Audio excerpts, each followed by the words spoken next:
in this movie, Man Facing Southwest, there's an alien comes to the planet, yeah, and so he figures the best place to hide out would be in an insane asylum, yeah. So he goes to the insane asylum, and then he's now under the tutelage of his doctor, who's definitely in the statement of the Course in Miracles, an unhealed healer. The doctor's very ill on a lot of levels, and so the alien is just. And so he follows the alien around, and all the other inmates really like the alien and stuff. And then when he takes him out in public, and then the alien sees a guy who's cold, he takes his jacket off and gives him the jacket. So the doctor writes down these abnormalities, it's just like Christian behavior in a sense. And everyone's liking the guy, and every day, and they're giving him pills, but he's not taking them yet, which is allowing his mind to access this juice he needs to access. So he goes out in the yard every day, and he walks around, and then he finds a spot, and he stands there with his eyes closed, and that's the Man Facing Southwest, and he gets sort of downloads from his home planet, yeah, which allows him to take the severity of this place, yeah. So he has this download, and he's having this huge effect, this beneficial effect on the doctor and everyone else in the place.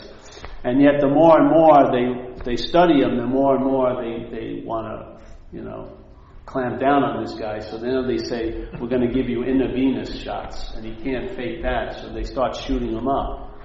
And then he's walking around the grounds, and he can't find the access point, yeah, because his mind is too affected by that from the drugs. So he's just walking around, and now he doesn't have the energy to deal with us.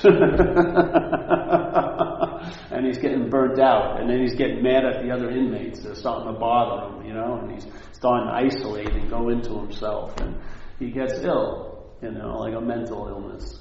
And he walks around, but he can't find that place because he's got too much static from the drug injections. And he sort of fades out, and he sort of goes really bad. He's incredibly affected by this place that we call Earth, the daily life of this place. And in a way, this message is even beyond that, because there's no place you need to find to stand in the yard. You are that. You are that which you feel maybe at best that you can somehow, with some kind of practice, access it. You are that which you're hoping that someday you'll be able to access if you get clear enough and purified enough and meditate enough and more and enough and enough and enough. But you are already that access point, right where you are at all times, with no requirement necessary. There's no place, you're not on the beam, and therefore you can't be off the beam. See, this is the only thing that can work here. As soon as it has a possibility of being so, then it has the possibility of being unso. It's an absolute. That's the only thing that works, yes? So let's say, this whole idea that if I don't need to find that sweet spot, yes? And the fact is, who's going to tell you that you found the sweet spot? The sweet spot or your own head?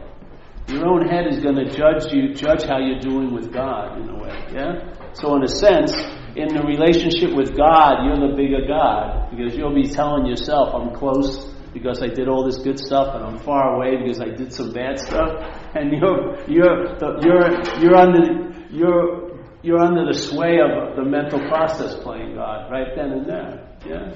So in a sense, we're not questioning or trying to find out who we are. We're just questioning what we're not, And what we're not is what we've taken ourselves to be.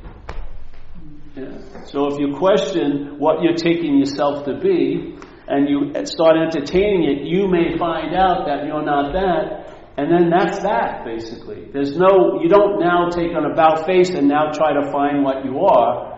You can never find what you are. You are-ing it now. You are being what you are. It's not an object for you to find. You are the living subjectivity of this event, yeah? So this whole idea is I'm going to find my authentic self, or I'm going to find this, is all baloney in my sense. It may, for other people it may be true, it's just not true for me, yeah? And so the immediacy of the solution is what really knocks you out, because it has an incredible quality of timelessness that's it's never not that. The solution doesn't take time to dawn on you. It may take time to be quote-unquote integrated, but it's an immediacy because it doesn't take any... How much time does it take to leave an imaginary place? None. Yeah? No time whatsoever. How much time does it take to be freed from what's not happening? If you just saw it as not happening, what more would you need to do about it? Would it take any time if the effects of last Friday can only be produced now by the thinking of it, yeah? By the returning to it, by attending to it, yeah? You would basically say, that's actually not happening last week. The only way it can have any effect is by my mind, this mind, not mine, the mind, entertaining the possibility of that impossibility and then producing effect because of the power of mind. Not because of the power of 2 weeks ago. It has no power. It's not happening. How can what's not happening have an effect? It's just a vehicle for the mind, which is the cause of all effects here, to produce an effect. And so it goes into the past and it can produce an effect now, thinking about 3 weeks ago. Yeah? And you may not think, why would it want to do that? It's not really about that feeling of contraction or this and that. It's a remembrance of self. That's what it's doing. Yeah? The thought system pictures you as a body. That's how it pictures you. When you think about you in the past or you think about you in the future, you're pictured as a body. Yeah? Like what happened 5 weeks ago, you're seen in the mind's eye as a body. And worrying about you in the future is anchored in the idea of you being a body and that something not going well for that body. Yeah?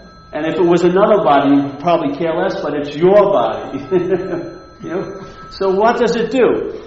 The system of thought thinks about you in the past, and by doing that, it remembers you now. Yeah? Was that me? Yep. I didn't know I had a phone with me. That's cool. Now I know. I thought I left it at home. Yeah, so my head's thinking about me in the past. Yeah? This is one thing we may not notice. It's remembering you now.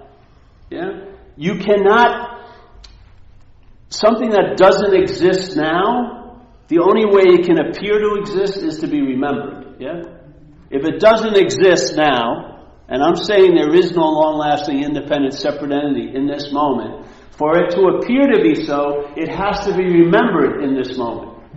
How does it get remembered in this moment? The thought system thinks about it in the past, and it also remembers it by thinking about it in the future. It uses the future to remember itself too. So here, the logic is, I was there. Yeah? Hey, I was there 2 years ago. That's why it's so important to me. It was me, supposedly, that shit was happening to. Yeah? And I will be there. Yeah? So I was there. I will be there. Therefore, I am here. Yeah? That's its verification. I was, I will be, therefore I am. And we're saying, wait a minute.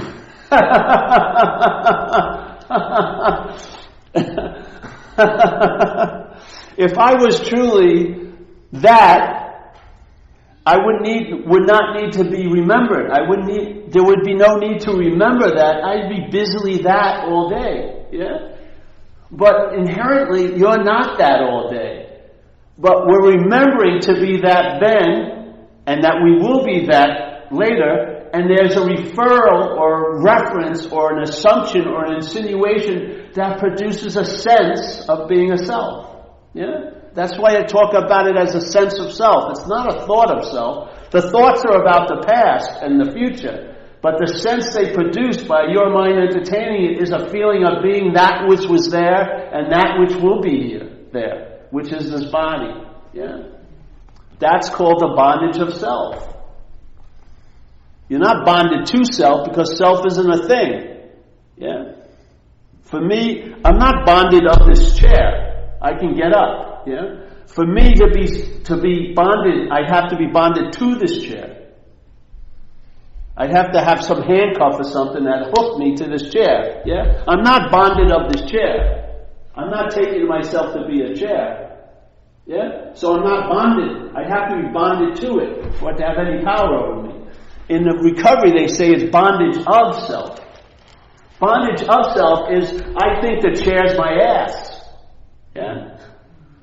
So when I think I'm going to get up, I take the chair with me everywhere I go. That's what the bondage of self is. If it was a bondage to self, it would be easy. You could find the right spiritual locksmith and they could release you from the handcuff of your inherent you-ness from this inherent other, and you'd be free from the bondage to that chair. But if you're identified as the chair, you're walking around calling the chair your ass. Yeah? Buying some incredible crazy pants to fit it all in there. You know what I mean? Seriously. That's the whole dilemma in recovery, is, to me, the root of the problem, the root of the addiction, of all addictions, is the mental addiction to the idea of being a self. Yeah? To being a long-lasting, separate entity, which is the doer, the thinker, the feeler, the seer, the haver. Yes? Claiming all this, making claims of, like I was using this example lately. My hair got longer and I hadn't been back east to do talks for a while. So when I went there, some people say, hey man, you're growing your hair. And I said, well, I'm actually not growing my hair. I'm just not cutting my hair. I'm not like taking 2 hours at the end of the week to grow my hair. So the language just implies I have something to do with something I have nothing to do with. Well, I'm telling you, it's implying that quite a lot. The language is implying that you have something to do with something you have nothing to do with. A lot.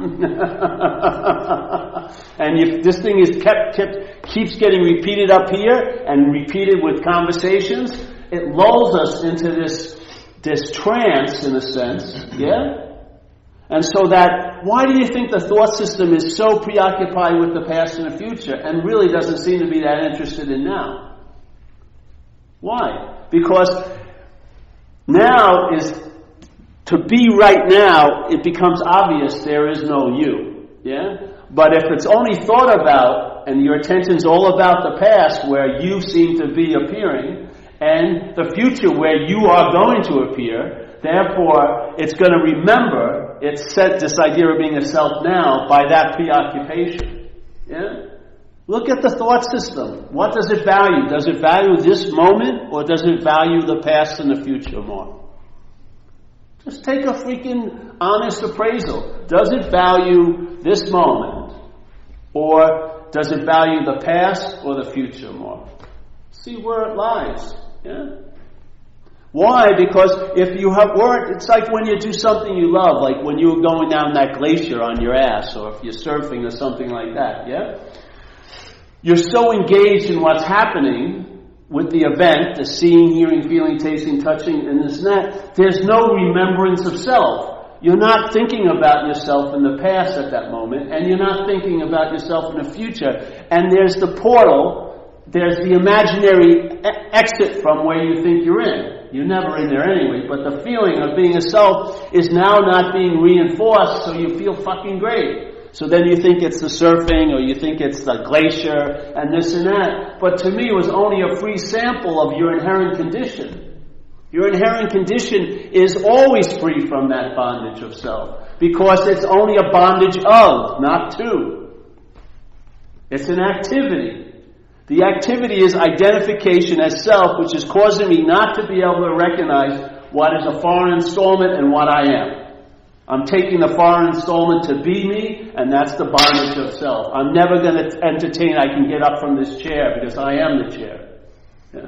But as soon as someone points out to me, hey bro, you're not that chair, my mind immediately, not before, but as soon as I hear that possibility, I entertain it, the next thing my mind entertains, hey, I can be free from this freaking chair. Yeah? I have a huge story. Now, the thing is, you may have a huge investment in the story about how this chair has fucked you your whole life, and therefore when the freedom comes, there may be a reluctance to go for it because your whole identification is rooted in being this chair. Yeah? That's the second rub. You realize you don't really want to be free. Unless you can be free as a chair.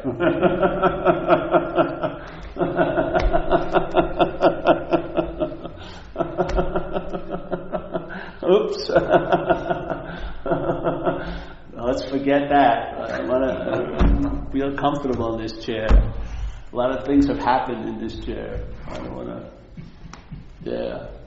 And then you're really, that's a great revelation when that's revealed. Because then you can give up this whole idea that you have this noble endeavor to transcend yourself. It's all baloney. You can't transcend an imaginary place. The way you leave here is by being here. That's how you leave here. If you're truly here, you've basically left the mental here. Yeah? While you're trying to get out of here, you're in the mental here. I mean the mental slavery of a here that isn't actually here. It's all there and then. And you want to get out of that, for sure. You want to get out of that there and then. But you can't escape there and then because it's not a real place. What you do seemingly escape from is the here that you're truly looking for as your salvation. It's the last place you'll look. Because you've already called it what your mental take is on it. You know? This here sucks. Yeah, that's what my whole addiction was based on that. My whole addiction was trying to get out of where I couldn't get out of. I mean, and I would match my devotion to drugs to any spiritual devotee in the annals of scriptures. Any of them. I totally surrender to that thing. I'd do anything to get it. I'd take whatever I could from you to get it. I prostituted myself for it. I did anything. I loved it. Yeah? And yet, there's no way you can get out of an imaginary place. Yeah. It's an impossibility. So in this way, what would happen if I entertain, I'm not that which takes itself to be the thinker? Why not just use an example if you go to AA meetings or recovery meetings? I remember when I went for the first few months and I came in with a very thick shell of terminal uniqueness. Yeah? I thought no one thought like me and no one ever felt like I did. No one did the heinous things I did. And I had a great story about that, man. And I was sitting in there, and then what happens with recovery is people gather together and share, their thoughts and their feelings and what they've done in life. And after a while, I could only come to two conclusions. How did these people get my thoughts? Or they're not my thoughts. Yeah? That was an incredible entertaining. If they're not my thoughts, and then I found out what that would mean if they weren't my thoughts. And what they meant was a freedom or a relief or a lightening of the load of having every fucking moment I've been in more like a storage unit for the past and future that I can never be in. Yeah. So you get an experience. All right, so then the first thing was, hey, these are alcoholic thoughts. There was some general ones you could recognize, but then a lot of them, I was still taking a lot of the other thoughts to be mine. But then my mind just expanded on the principle. If this isn't my thought, and this isn't my thought, maybe none of them are my thoughts. Yeah? And once the my drops out of your life, man, instead of life's happening to you, it'll be life's happening. It's a whole different way of seeing things. Big time. And for me, it's all rooted in the absence of the mind, which is the act of being identified as the self. Because self is, its movement is the claim, it takes itself to be the doer, the haver, the thinker, the feeler, the taster, the toucher. That's what it does. If you see that, what would happen if you could just see that there is no doer? Where would all the guilt and shame that's been resting in your life rest anymore? Maybe you'd really be absolved of all those mortal sins you feel like you've committed without having to go to any court at all. Just an absolution by just recognizing you're not the doer. Yeah? What would happen to the thoughts if you weren't the thinker of them? I bet you'd lose interest in them pretty quickly because they're fucking boring as hell. Yeah, you would. It would be like you're thinking of Stanley. I could care less about Stanley. There's no way I'm going to try to think about Stanley 4 years ago or think about Stanley 5 years from now. I'm fucking too much work. Yeah. So you start seeing these thoughts are about a you, but it ain't you. It's about a you. And if you believe it, then it's you. That's what happens. It's only a presentation of this imaginary action figure.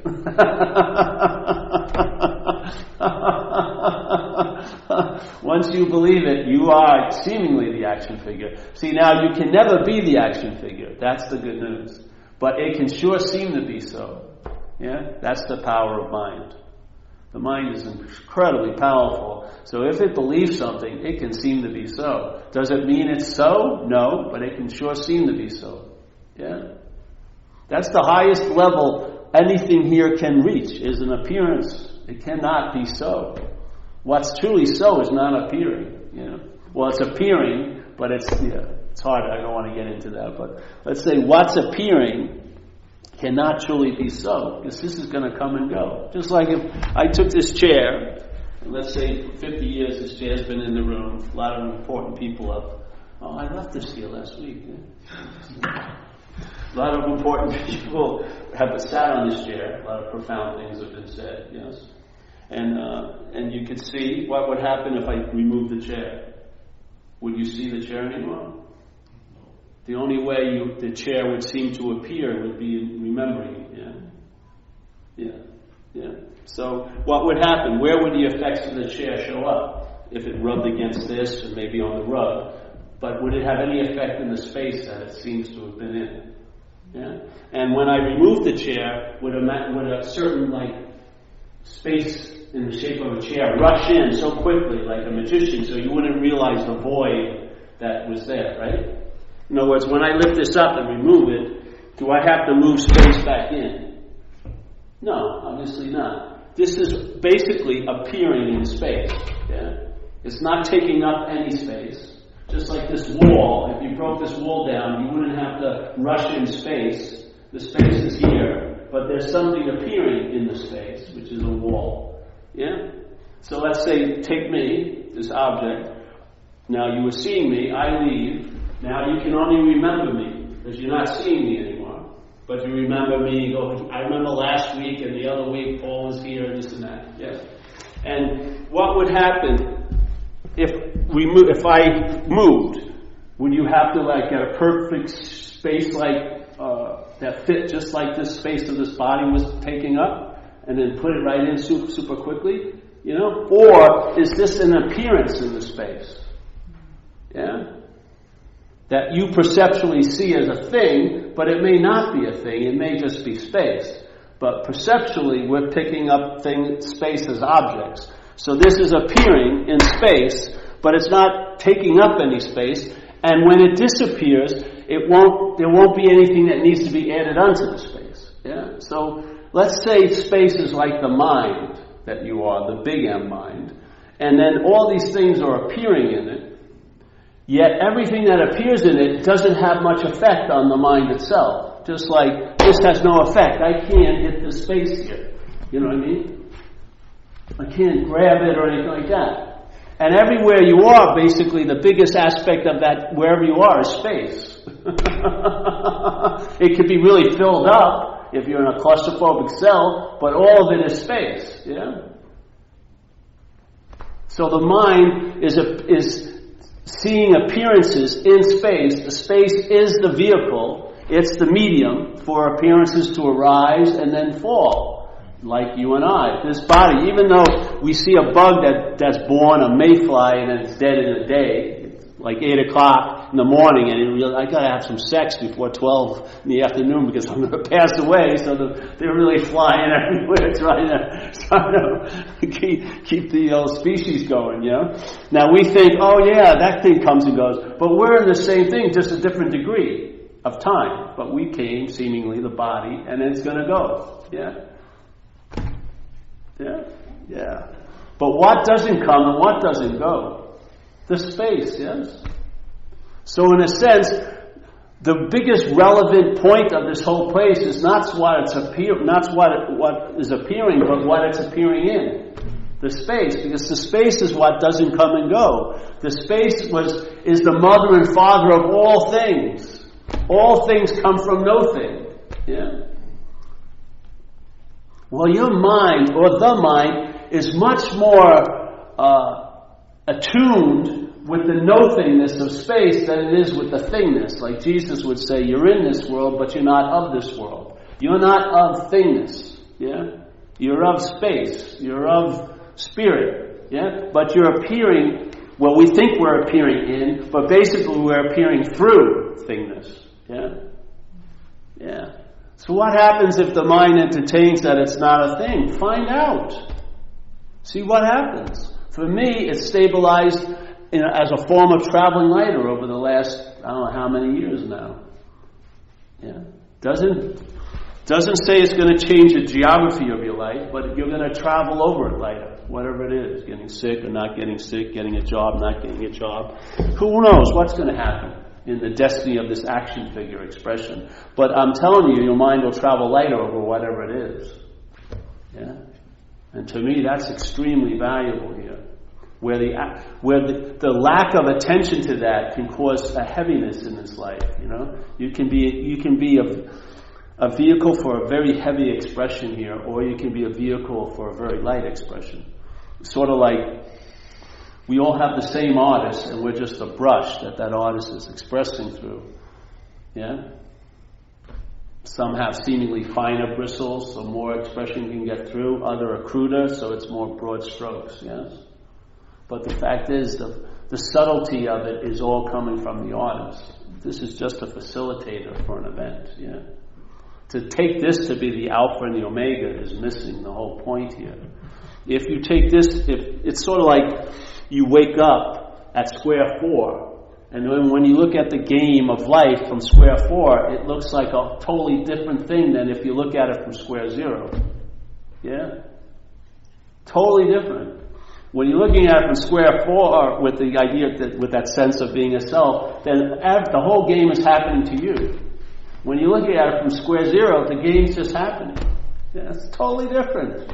With no thought or effort on your part. You can't work it out. It's just a shift of mind. You can't use if the aspect of a failed system is dominating your experience here, you can't use that to try to undominate your experience here. Yeah. You just see, like, where do you want to look in self-centeredness but at the self? If the whole system is centered on that, why go through all the peripheries? Why not go to the sun of that solar system and see if it's actually the sun, or is it a moon that's reflecting the sun's light and we're taking that moon to be a sun? I would say that's the latter situation. Yeah. What would happen if you see or you entertain you're not a self? Then the system of self-centeredness would lose its effect. Yeah. And then you start living from centeredness.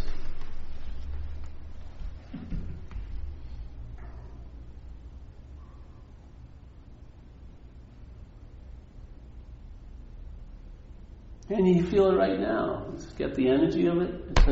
It's like an unspoken yes, the sense of presence. I'm telling you, I've sensed it so many times through the shares. It just validates the whole invitation, you know. There's that silence, there's that pause of vibrating.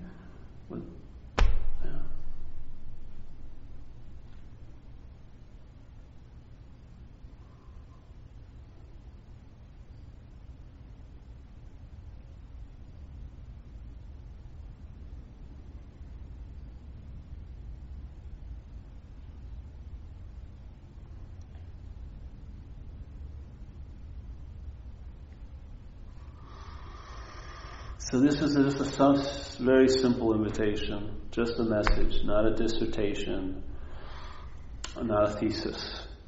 It's very, very simple. It's like if your car was broken down, if you had an old car, and you had a friend with you, and then one guy, he'd open up the hood, you'd sit behind the wheel, and then you have a gas can, and you take the air filter off, and there's the carburetor, and you can't. The car's not going. The car's there. Its potential is to go, but it can't. It's not going. So you say, all right, bro, put some gas in, and you pump, and then you try it again, and then once it fires up, you stop putting gas in. Yeah, if you pour more gas in, it's going to flood it again. This is what this message is. Message is just to be entertained. You just truck around during your day and see if some lightness starts occurring. And if it does, entertain it, and see where it'll take you. And then you'll definitely see all the limits you want to put on everything. And if you're willing just to see it, not get off the operating table, don't take yourself to be the doctor, things will go. I mean, if you don't die, things are going to get really good. Yeah. You'll have vistas with a certain type of mind, but like a childlike view. Yeah, your mind will be. The mind won't be so childlike, but the view will be childlike. The mind will be like expansive. Yeah, and so wonder and awe and joy and things like that will happen quite a lot more than they have been. Yeah. A lot of things will fall away without any attention. You just get pared down as you entertain this possibility.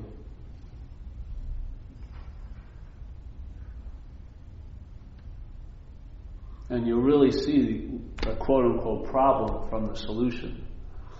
From the solution, there is no problem. Yeah?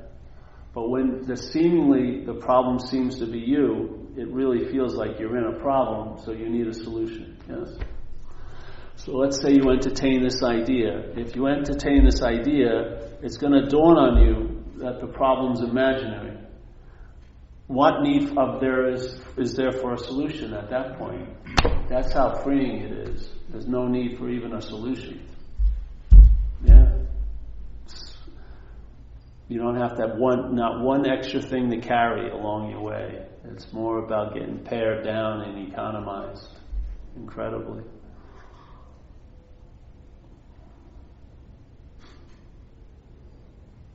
That's the thing, the activity of the problem is most afraid of. It's irrelevance, because it's truly irrelevant. And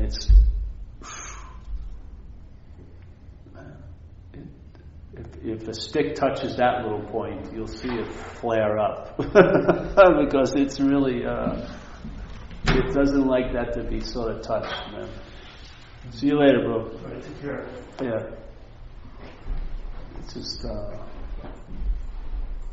but if you can, when you start seeing how irrelevant you are, it feels like, it's like you give up that small pond that's making you seem so big. And then you're in a vast ocean, everything gets a lot larger. For you to seem big, your life's got to be really small. It's just, that's the way it works, yeah? For you to be all there is has to seem to be absent. It just can't seem to, they can't coincide at the same time,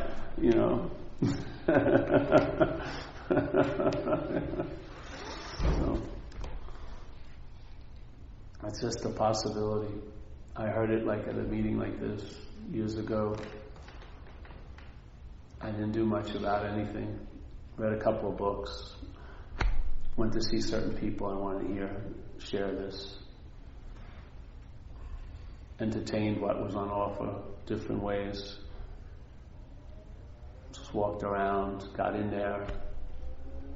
And then after that, the rest of my job as this was just to find out. That's what happened, basically. By its expression, I started to see it for what it is by its expression through, And it was like it became the last answer, and I haven't found a new one since. Nor have I been looking, which I think is a really good answer. And I'm entertaining it just like I entertained it earlier. Yeah.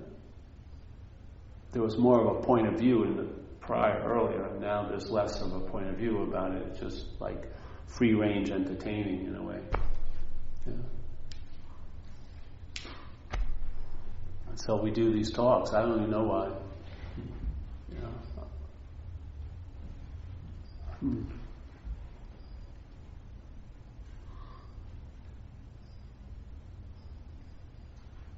I'll tell you,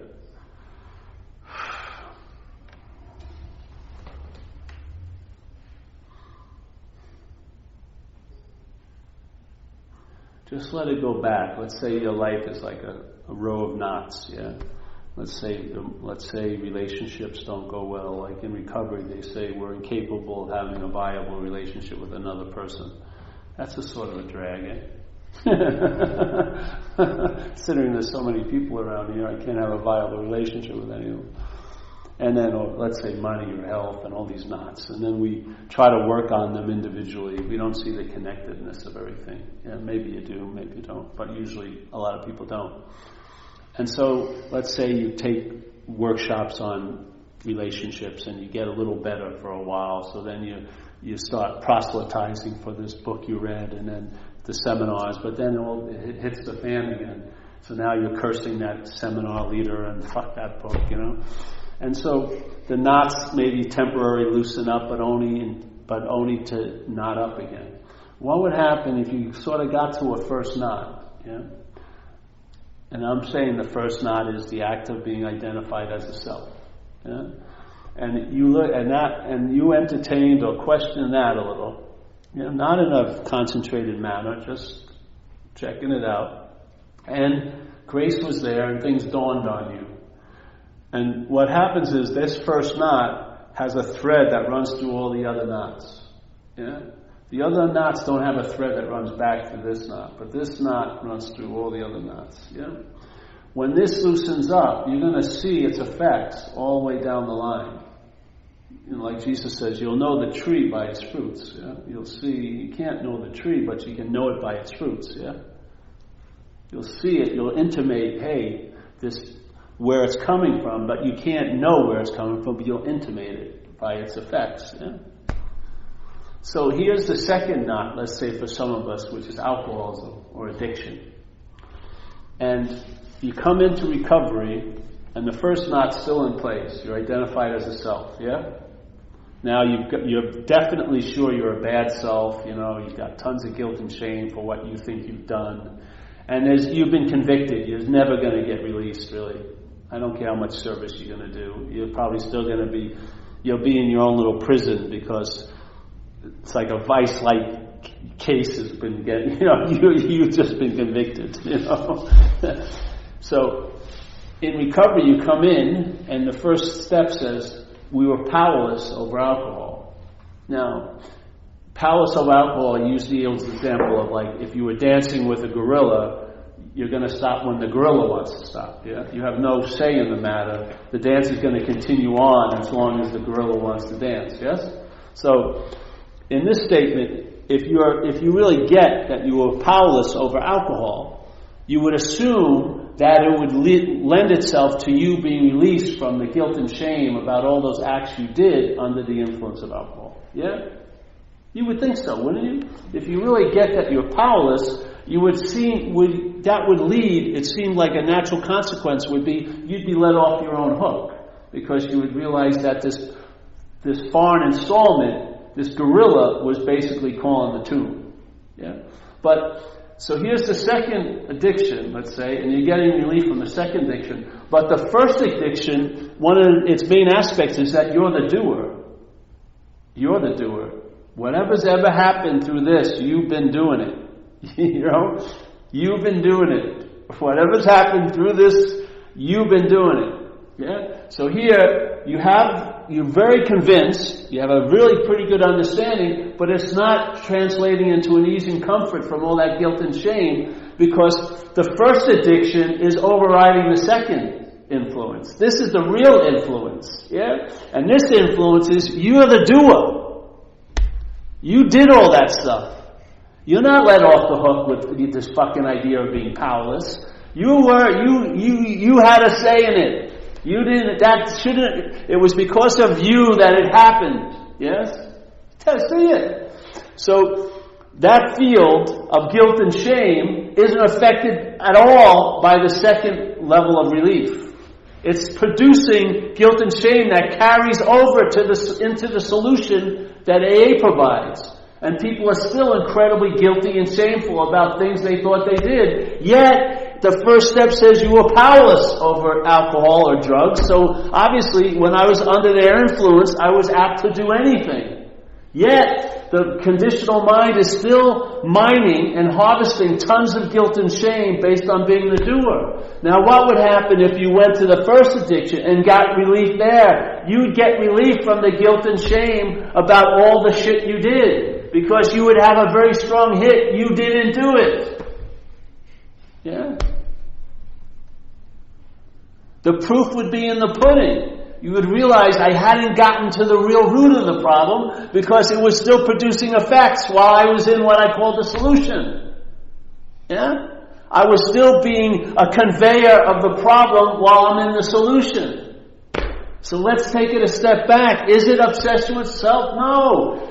The mind that's identified as self obsesses over the idea of being self. To do what? To keep gluing the mind to this idea of being a self. Because it's an unholy bond which actually never takes hold. It only seems to. And the application of the glue has to happen a lot all the time, which is the thought system going on in your head right now. Yes? It's the freaking narrative of a life based on you. All day. And we're speaking a language that keeps inferring and implying and insinuating that I somehow have something to do with things I have nothing to do with. In a sense, you have nothing to do with life other than a conveyor of it. You're not the driver. There's like this ride at Disney World where they have there's a boat, there's a waterway, and you get on a boat and there's like 8 steering wheels, which sort of told you something when you get on the boat. So everyone thinks they're the driver of the boat, and then they go right. They think they went right, and a hippopotamus comes up, and they go, oh, jeez, I shouldn't have done that, and they get guilty for going that way. And then they go left and they steer clear of the crocodile, and they go, you see. And they're all taking themselves to be the doer, but there's a big metal rod on the boat, and it's being controlled by a computer in some fucking office. Yet their story, even if they're told that, the feeling will be that they're the doer. Even if it's revealed to them, they have nothing to do with it, they'll still feel like they have something to do with it. Yeah? Isn't that what happens? It's freaking insane. I saw a movie where the guy, he thinks he's a guy, yeah, and he has all these pictures of being a guy on Earth, and he's working on the moon, and he's on a 5-year job, and he's the only guy who's running this whole facility that's mining this new energy source that they found. And he's got this whole story about he's going to be off in a week or two. And then something happens. He has to go out to one of the harvesters. There's a big crash. Yeah? Yes? Yeah? And what happens is he finds someone there. And it's him. Looks just like him. And then he brings that other one back, and they realize they're clones. Yeah? But they realize they're clones on the basis of being a person. The person overrides the evidence that they're a clone. Yes? This is the identification as self. You can have everything clearly pointed out to you that you had nothing to do with that, yet you'll feel like you had something to do with it. Yes? The revelation, I'm a clone, but I'm a clone as a person. What a fucking crazy person I am, taking myself to be a clone. There's no person. The clone was programmed to feel like a person.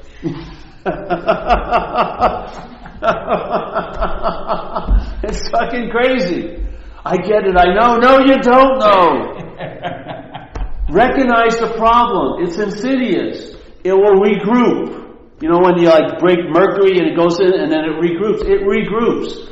Spiritual experiences will be like a minor speed bump to it. It'll morph into a spiritual self. What its idea of spiritual self. Nothing here is noble to it. It'll fucking use 8,000 spiritual practices just as much as, something else to claim itself to be the one. Yeah, that's all it does. It's an activity, a parasitical movement. It's sort of and it's going to keep on doing that movement. Yeah? The thing is, the mind has the ability to wake up because it's awake. Yeah? If it was truly asleep, it would never wake up. The fact is, it seems to be asleep, and it's inherently awake. That's what we're attempting to entertain. Yeah? And not directly. We're entertaining what I am as maybe I'm not. You know what I mean? Let's just see if I'm the thinker of everything. Am I the feeler of everything? Am I the doer? You know, if you find one example where you weren't, expand on it. Maybe you've never been the doer. Yeah? What happens then? You'll find out. Yeah? To give you an answer would be totally a mistake, because it won't even, you'll have a conceptual idea of what I'm saying, which will now be held as that thing I'm talking about, which it isn't. It's just you'll find out. Yeah. Just entertain it or don't, you know. If you don't want to, maybe, you know, you have nothing else to do on a Wednesday night, come back here. It doesn't matter what you're thinking you're doing. The mind, if it gets it, you'll get it. It'll download and you'll see. No matter what your idea is, you'll be drawn different places, you'll be entertaining, you'll start feeling, hey, I'm the source of peace. You know what I mean? Whatever. You know, and you don't have to wait or try to talk what that little voice box to talk it into going with you. Fuck it. Yeah? I see a lot of people come to these meetings and they're still waiting to get it. They're not going to get it. You cannot experience your own absence. You're not going to be there. That's the whole point. There's a guy I used to like, and he had a great joke where he was at a spiritual meeting and he says, hey, what will you take, enlightenment or $1 million? So everyone, as a good spiritual seeker, said enlightenment. And he said, no, I'd take the $1 million because at least I'd be there to enjoy it.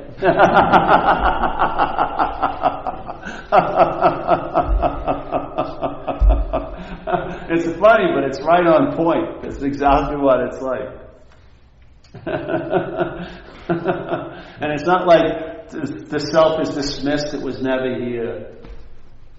The only level it can reach is appearance, and that takes a lot of mental work even for that to seem to be so. I mean, you cannot believe how much energy is saved by all of that fucking activity. You know? It's like trying to blow up a doll that has a lot of pinholes in it. You know, you have to keep blowing it to make it seem to be so. That's what the selfing, that's what the selfing's doing all day. It's just going. How many, I paint houses sometimes. Actually, I just like painting rooms now, preferably just walls, so I don't have to look up either, ceilings. So it doesn't take me 70,000 thoughts a day to do a paint job, but that's what they say the mind has. There's 70,000 thoughts a day. What are they doing? Do you need 70,000 thoughts to navigate a Wednesday? No. Maybe, for me, maybe 25. What are the 69,975 else doing? They're reinforcing the sense of being a self. That's their job. Yeah. They're not promoting. They're promoting a you. They're not promoting you. They're not leading you to happy, joyous, and free. They're promising to lead you to happiness, joyous, free. Yeah. They never deliver the goods. It's always it's a layaway plan, They say, it says jump through 50 hoops, you jump through it adds a few more hoops, because it can't deliver the goods. Yeah?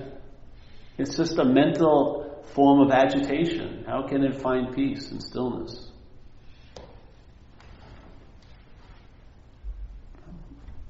To me, I lost interest in it because it wasn't me. That's the whole key. All those thoughts that I've lost interest in, the loss of interest is rooted in I stopped taking myself to be the object of the thoughts. I just did. It just dawned on me. I'm not that. And therefore, my interest and attention, which had to be there to propel the thoughts into the past and into the future, fuck it. It's like a huge booster rocket to go nowhere. To go into what's not happening and bring something back is a lot of fucking work, But when I realized I wasn't that, I lost interest in a lot of it, yeah? And I'm not trying to be in the moment. I realize you can't be out of a moment. What's the point of trying to get into what you can't be out of? Well, like that. Things just became red and blue is blue. It just became obvious to me. And it hasn't become unobvious for a while. So it sort of stabilizes and, yeah.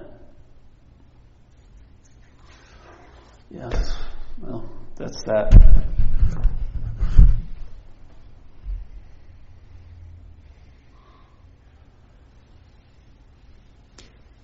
Any questions tonight? I got one. Yeah. So then empathy, is that just doing somebody else's selfing? Empathy may be like a bastardized interpretation of a good movement, though. Yes? There's beautiful movements of mind that have been claimed and then bastardized. Like virtuous acts. So like in AA they talk about it.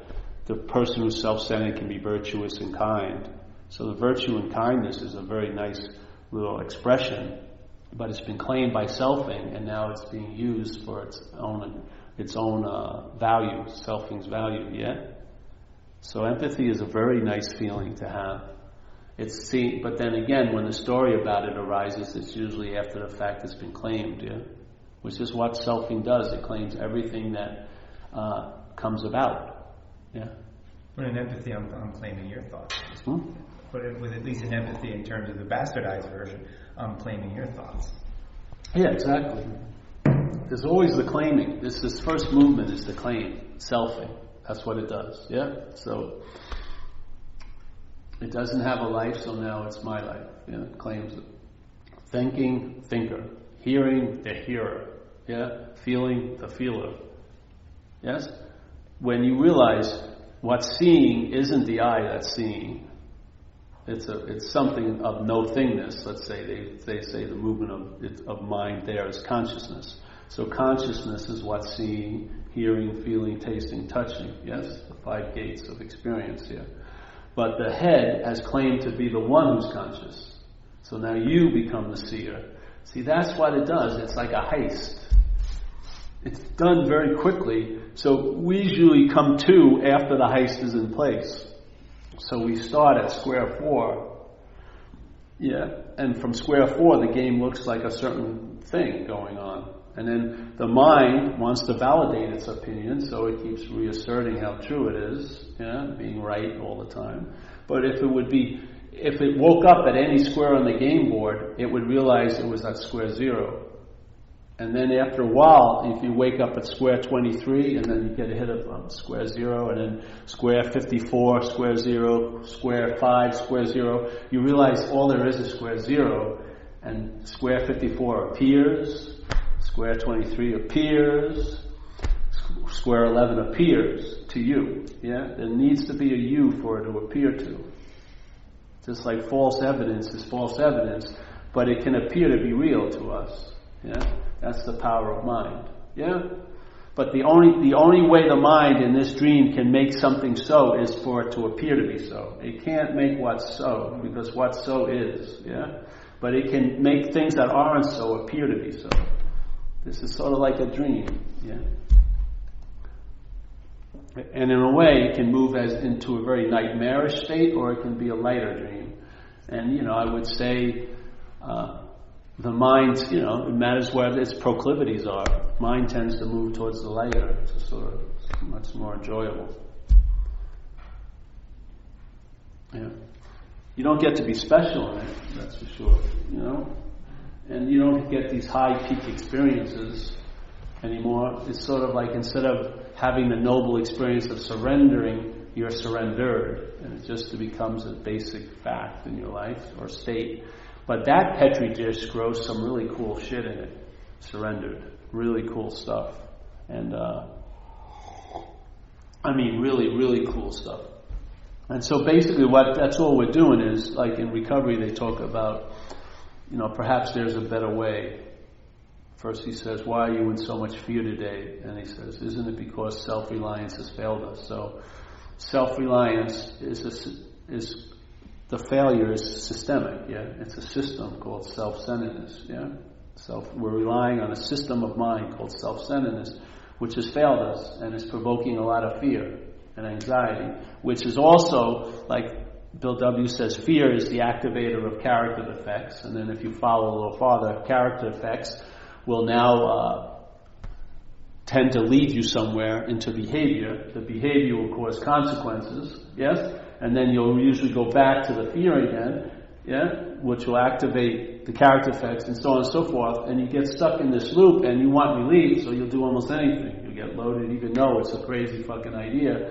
The imperative is to feel a little bit lighter, yeah? And it's a really addictive, like a loop of slavery in a way. What would happen is if you went back past the fear, what's activating the fear is reliance on self. And I can't see how you can be more relied on self than being identified as one.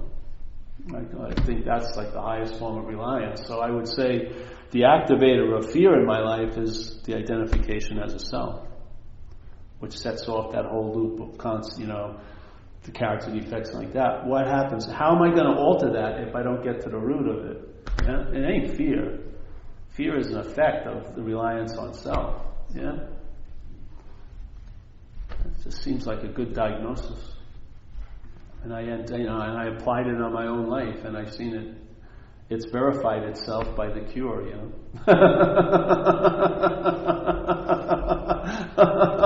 You can't have more verification than that.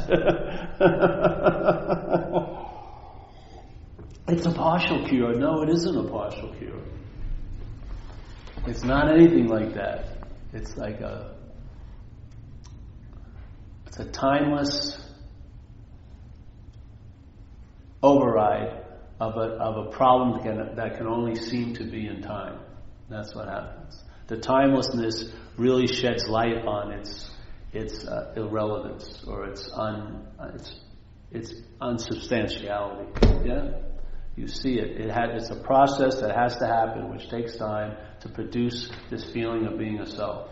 You didn't have it when you were a baby for quite a while. You grew into it, and it's being sustained by this mental process called selfing.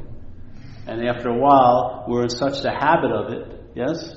We just constantly go to that fail thing. We always go back and refer and apply. All the thinking can do and all the interpretation of life can do is infer and assume and imply that there's a someone. There is no someone. It's just fingers pointing at the moon. There is no moon.